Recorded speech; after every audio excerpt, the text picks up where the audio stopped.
Victorious living में आपका स्वागत है। हमें बहुत खुशी है कि आपने समय निकाल के हमारे साथ जुड़ने का निर्णय लिया। आपकी सारे लेटर्स, आपके ईमेल्स और आपके मैसेजेस और आपकी ऑफरिंग हम तक पहुंच रहा है। हम बहुत धन्यवादित हैं कि आपने निर्णय लिया कि इस मिनिस्ट्री के साथ आप जुड़ेंगे और बहुत आभारी हैं कि आपने हमारे दिल को समझा और हम मानते हैं कि हर एक एपिसोड आपका जीवन बदलेगा और आपको विक्टोरियसली जीना सिखाएगा। God bless you. Victorious living में आपका स्वागत है। मैं पास्टर अनुराधा आपकी स्वागत करती हूँ और धन्यवाद देती हूँ कि आपने समय निकाल के आज का एपिसोड देखना चाहा। और I can assure you, one word from heaven change your life. परमेश्वर का मैं धन्यवाद देती हूँ कि आपने आज अपना दिल को खोला, अपनी आँखों को खोली और अपना समय निकाला और आपने सोचा कि आज कुछ सीखा जाए। इसलिए मैं आपका थैंक यू करती हूँ। चलिए हम आगे बढ़ते हुए पावर ऑफ लेटिंग गो की जो किताब परमेश्वर ने मुझे दिया लिखने के लिए, अनुग्रह दिया 2019 में, मैं उसकी आगे बढ़ना चाहूँगी। लास्ट टाइम हमने बात की थी ऑफेंस के बारे में कि ऑफेंस कैसे हमारी सारे ब्लेसिंग्स को रोक सकता है। आज हम बात करेंगे लेटिंग गो ऑफ अटैचमेंट्स। कई बार हम चीज़ों से इतना जुड़ जाते हैं, हम इतना आदी हो जाते हैं कि हम फिर उनको छोड़ नहीं पाते हैं। तो बहुत बार ऐसा होता है, जैसे हमें पता है शुगर हमारे लिए अच्छा नहीं है, फिर भी हम शुगर नहीं छोड़ पाते हैं। जैसे हमें पता है कि सोचना बहुत ज़्यादा, ब्रूडिंग हमारे लिए अच्छा नहीं है, फिर भी हम सोचते रहते हैं और फिर ब्लड प्रेशर का मरीज़ बनते हैं। बहुत बार हमें पता है कि स्ट्रेस जो है वो हमारे शरीर के लिए अच्छा नहीं है, लेकिन हम सिर्फ फिर भी स्ट्रेस लेते हैं। जबकि वचन में लिखा है कि तुम चाह के अपने बालों को काला और सफ़ेद नहीं कर सकते। तो अगर हम चाह के बाल को काला और सफ़ेद नहीं कर सकते तो बड़े बड़े सिचुएशन हम बदलेंगे कैसे? यानी कि कहीं ना कहीं तो हमें परमेश्वर के ऊपर डिपेंड होना है। तो कई बार हम चीज़ों के आदी हो जाते हैं, हम इतने वॉरियर्स बन जाते हैं, हम वॉरियर की बजाय वॉरियर्स बन जाते हैं, वरी करने लग जाते हैं, वरी को छोड़ नहीं पाते हैं। कई बार कुछ कुछ रिश्ते ऐसे होते हैं जो हमें पता है हमारे लिए बिल्कुल ठीक नहीं है, फिर भी हम उनको छोड़ नहीं पाते हैं। हमें पता है कि वो रिश्ता टॉक्सिक है, वो रिश्ता हमें आगे बढ़ने नहीं दे रहा है, वो रिश्ता हमें सफोकेट कर रहा है, और या फिर वो बिज़नेस हमें कामयाबी नहीं दे रही है, लॉस दे रहा है, या फिर वो जॉब हमें चेंज करने का टाइम आ गया है, या उस जॉब में रहने का टाइम है। बहुत सारी चीज़ें हम सही समय पे डिसीजन लेते हैं। तो आज हम जब power of attachment, letting go of attachment बताएंगे, पावर ऑफ लेटिंग गो किताब में, इसमें हम जेनेसिस में एक बहुत इंटरेस्टिंग स्टोरी है अब्राहम की। आपने ज़रूर पढ़ी होगी पहले, वो जेनेसिस 22 चैप्टर में है। अब इसको मैं जल्दी से आपको बताना चाहूँगी अगर आपको ये स्टोरी नहीं पता है।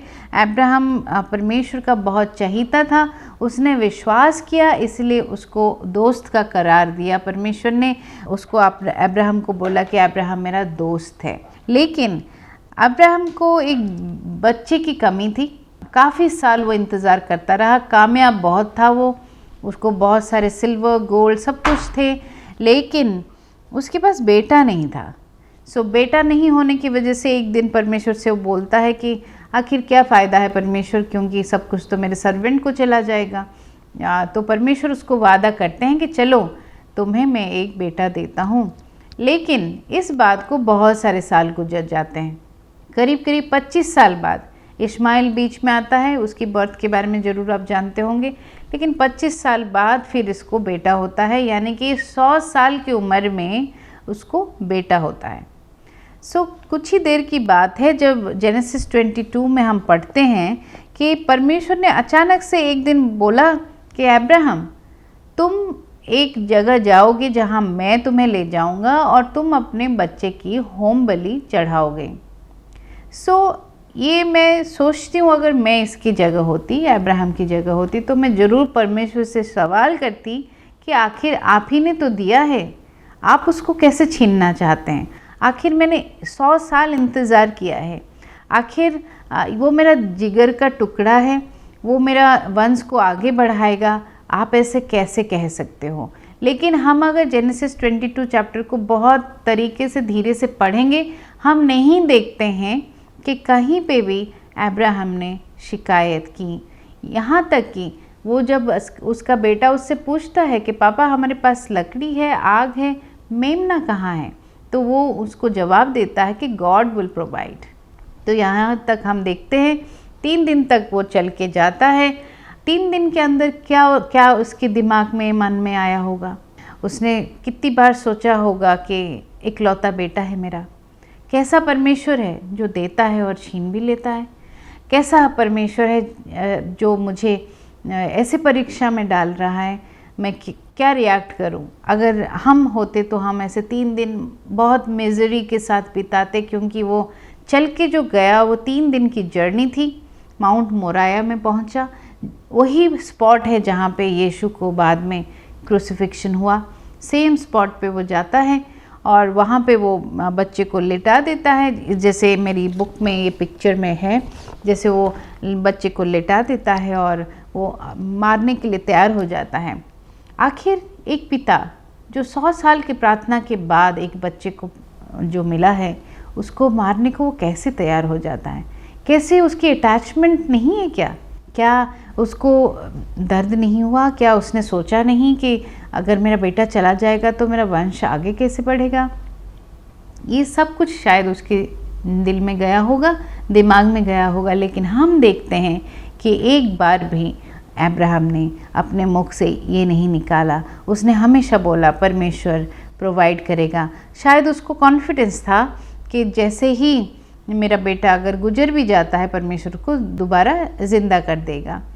तो जैसे उसने उठाया मारने के लिए, angel of the Lord appeared, स्वर्गदूत खड़े हो गए और बोले, the angel of the Lord called again to Abraham from heaven, this is what the Lord says, because you have obeyed me and not withheld even your son, your only son, I swear by my own name that I will certainly bless you.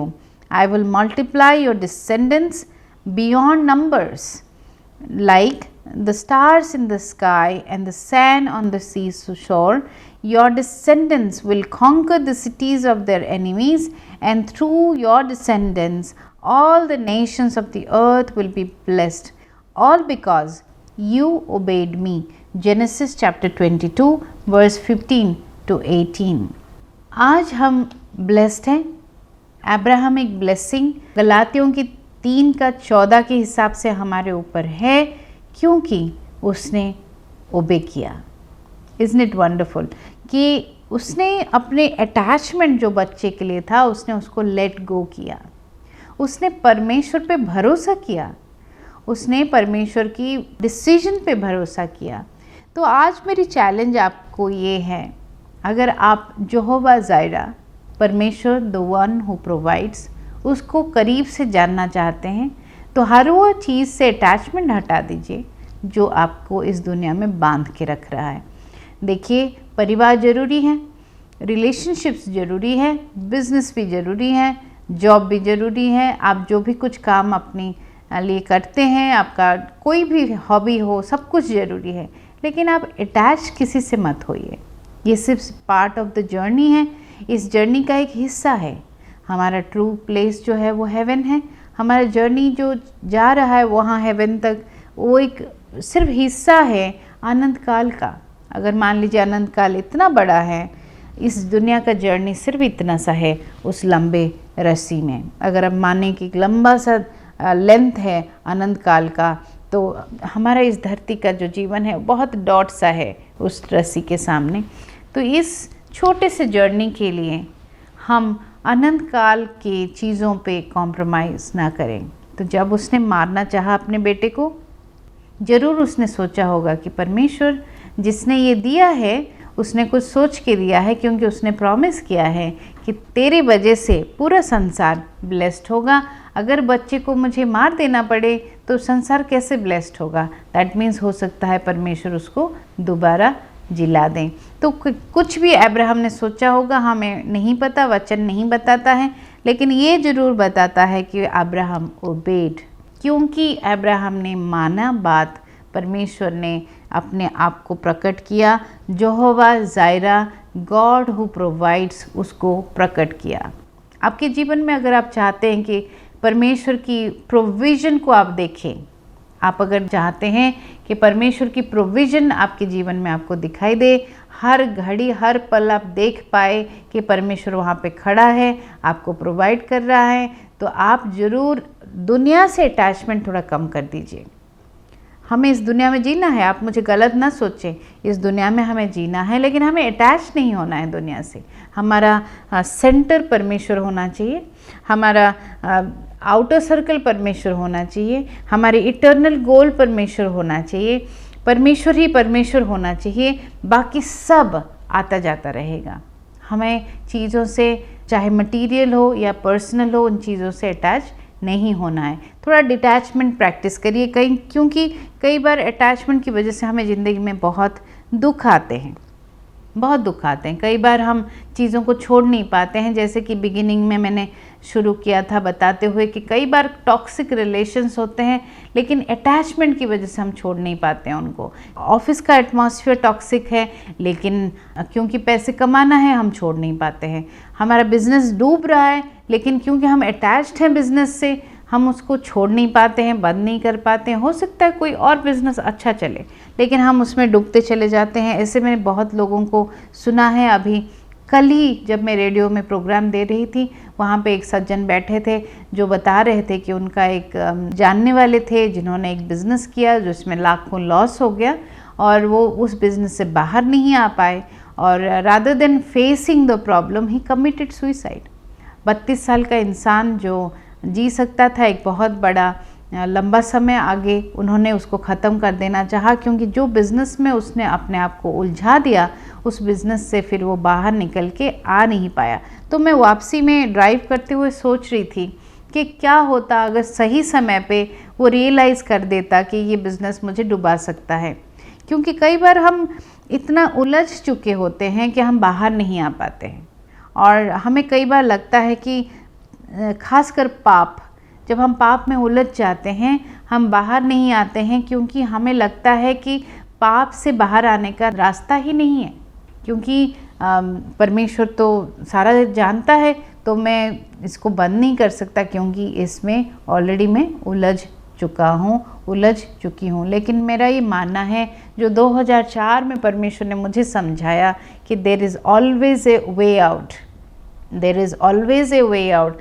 खासकर पाप से जो रास्ता है वो यीशु के जरिए से होके जाता है। देखिए, मैं आपको याद दिलाना चाहती हूँ कि परमेश्वर पवित्र है, और हम सब ने पाप किया है और परमेश्वर की महिमा से रहित हैं। तो एक दरार सा बना हुआ है, उस दरार को सिर्फ यीशु पूरा करता है, क्योंकि वो पाप को अपने ऊपर लेता है और हमें उसकी राइचियसनेस देता है।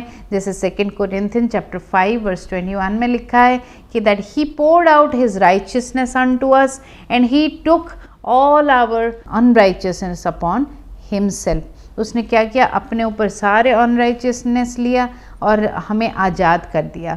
तो जब हम यीशु के पास आते हैं मेरे फ्रेंड, हमारे पास पाप से बाहर निकलने का वे आउट है। कई बार हम सोचते हैं कि हम आदी हो चुके हैं, तो इसको ऐसे ही रहने देते हैं, कंफर्टेबल हो जाते हैं हम एक गलत रिश्ते में, या फिर कंफर्टेबल हो जाते हैं गलत आदत में, या फिर कंफर्टेबल हो जाते हैं, कई बार तो हम ओवर ईटिंग में भी कंफर्टेबल हो जाते हैं। मैंने बहुत सारे क्रिश्चियंस को ओवर ईट करते हुए देखा कि और तो शराब तो पी नहीं सकते, और जुआ खेल नहीं सकते, पब जा नहीं सकते, तो चलो खाना ही खा लो। तो वो भी तो एक एडिक्शन है। मेरा ये मानना है कि बहुत सारे मसीह जो हैं वो ओवरवेट हैं, ओबीस हैं, क्योंकि उन्होंने क्या किया, कंफर्ट ढूंढा खाने में।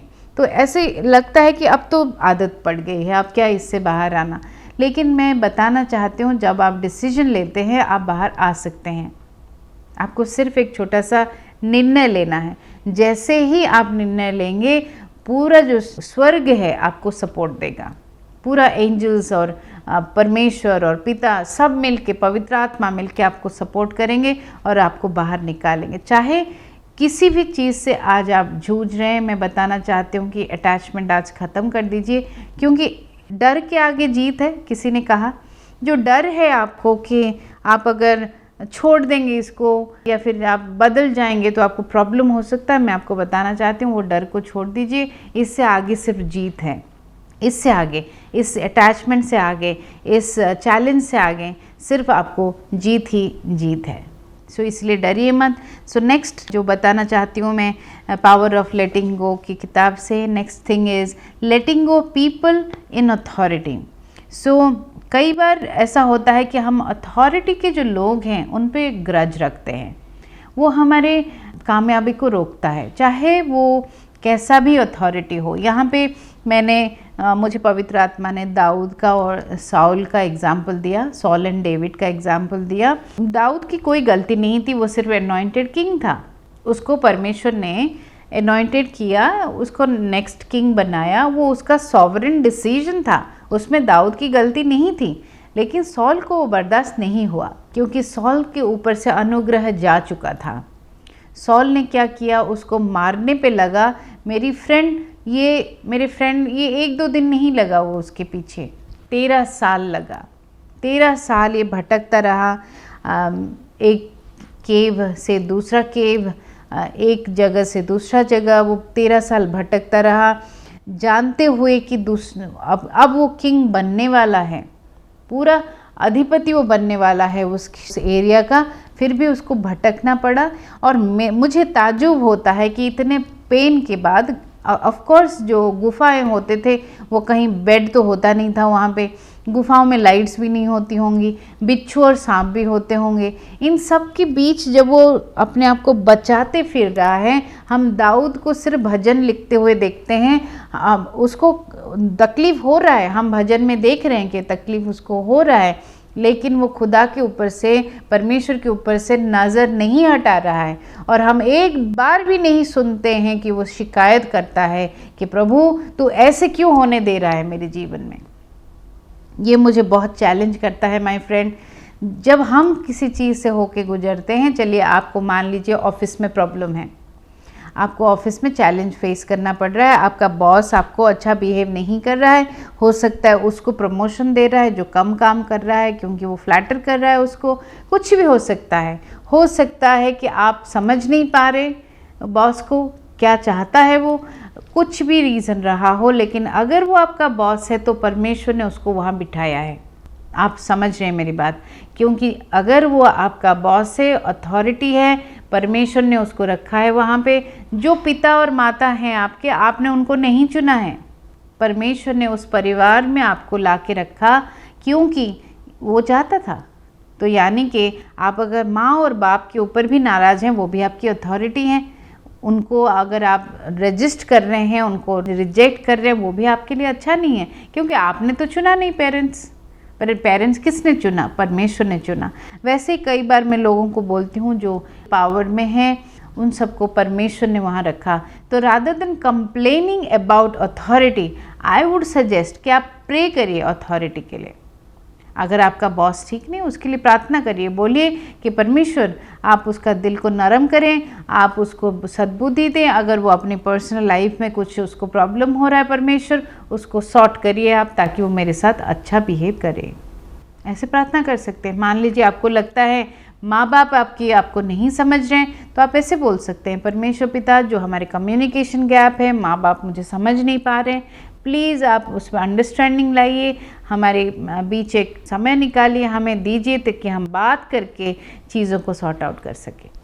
आप मान लीजिए कुछ भी फेस कर रहे हैं, सबके लिए आप प्रार्थना कर सकते हैं, सबके लिए। आपको लगता है, कई बार तो मैं रोड्स के लिए प्रार्थना करती हूँ, जैसे कि मुझे दिखाई दे रहा है कि बहुत सारे गड्ढे हैं रास्ते में, तो मैं जाते जाते प्रार्थना करती हूँ, परमेश्वर तुमने लिखा है कि मैं सारे क्रूकेड प्लेस को स्ट्रेट कर दूँगा, तो आप मुझे ये रोड्स भी बना दीजिए, क्योंकि मुझे बहुत दिक्कत हो रहा है यहाँ चलाते हुए गाड़ी। आप यकीन नहीं करेंगे, 1-1.5 महीना में वो रोड बन जाती है। तो यानी कि जो अथॉरिटी उस एरिया पे है, उस रोड पे, उसके दिल में आता है कि मैं ये रोड बना दूँ। तो यानी कि हम हर चीज़ के लिए प्रार्थना कर सकते हैं माय फ्रेंड, हर चीज़ के लिए। कई बार मैं ड्रेस क्या पहनूं के लिए प्रार्थना करती हूँ, कई बार मैं सोचती हूँ कि पवित्र आत्मा बताइए कि आज मेकअप कैसे करा जाए, आप बाल कैसे बनाया जाए। परमेश्वर हर चीज़ के लिए उत्तर देने के लिए तैयार है, छोटे से छोटा, बड़े से बड़ा। क्यों? क्योंकि वो आप में इंटरेस्टेड है, वो आपसे प्यार करता है। अगर ऐसा नहीं होता तो उसने एकलौते पुत्र को क्यों सूली पे चढ़ाया?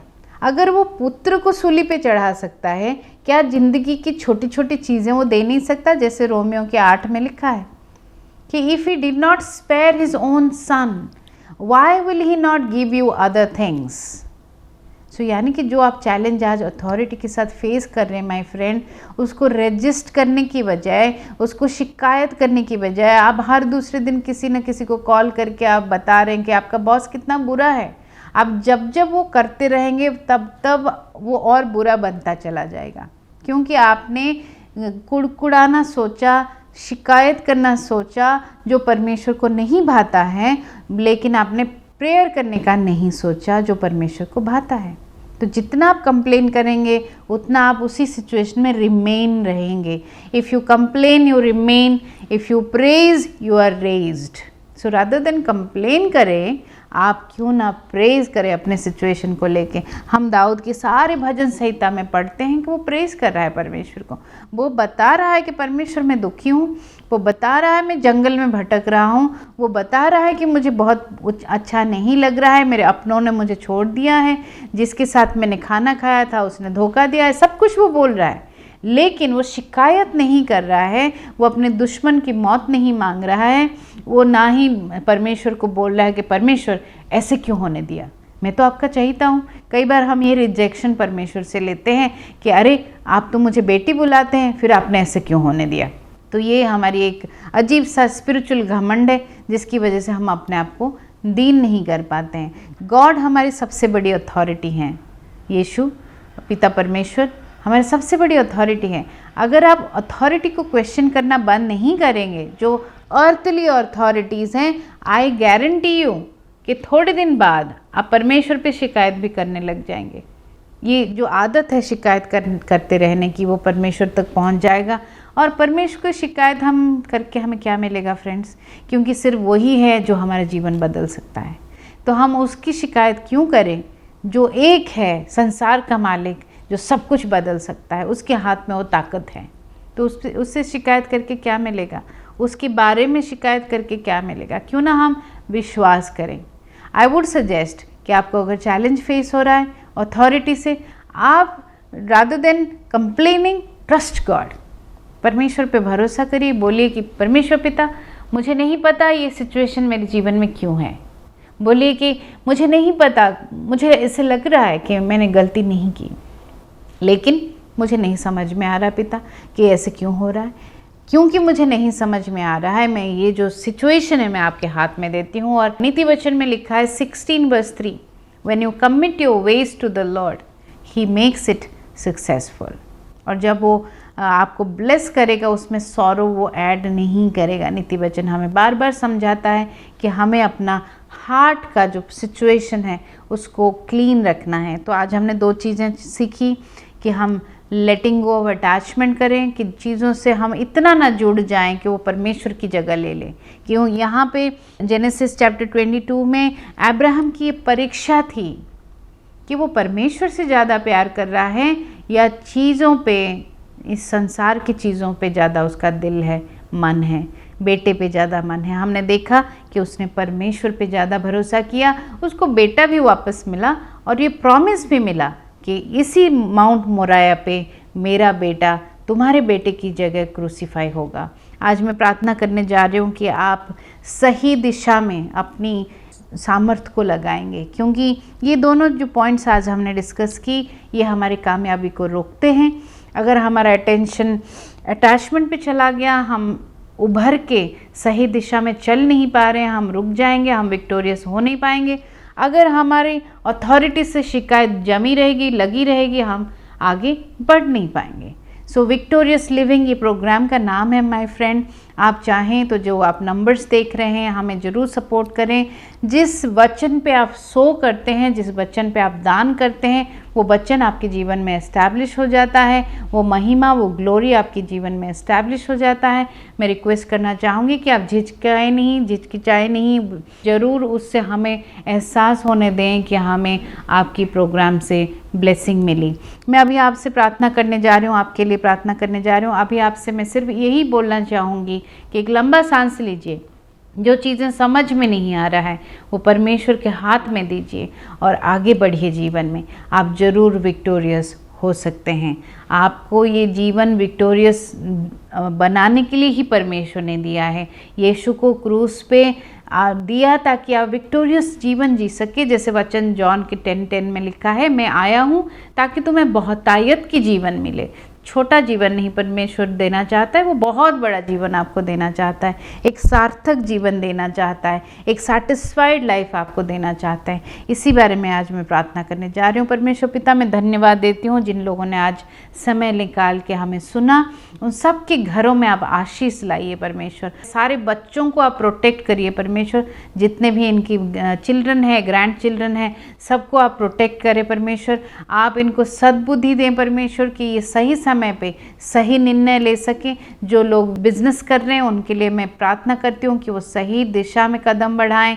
जो जॉब कर रहे हैं परमेश्वर, उनके लिए मैं प्रार्थना करती हूँ कि वो अपने बॉस के बारे में कुड़कुड़ाएं नहीं, रादर प्रार्थना करें, rather than complaining about the situation. वो समझदारी से काम ले, परमेश्वर के पास जाएं और स्ट्रेटेजिकली उस जॉब को, वो बिज़नेस को हैंडल करें।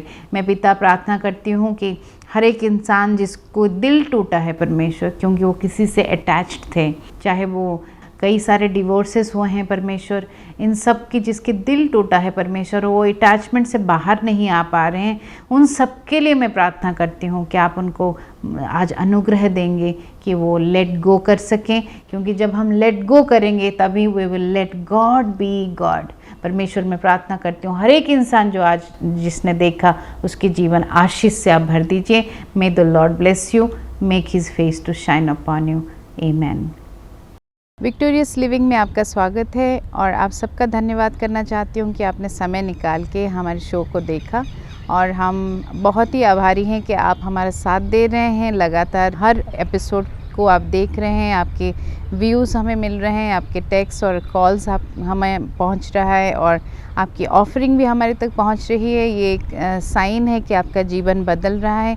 सो हम क्विकली आपके लिए प्रार्थना करना चाहेंगे कि परमेश्वर जो कोई भी इस मिनिस्ट्री के साथ जुड़ रहा है परमेश्वर, इस मिनिस्ट्री में सो कर रहा है परमेश्वर, उन सब के लिए हम आज प्रार्थना करते हैं कि आप उनको लूक के हिसाब से बहुतायत से देंगे। जो देता है उसको दिया जाता है परमेश्वर। और मैं ऑल्सो इनके जीवन में मलकी चैप्टर 3 वर्स 10, 11 एंड 12 प्रार्थना करती हूँ कि ये इस समाज में, इस दुनिया में, while they are alive they will be blessed in the city and the country.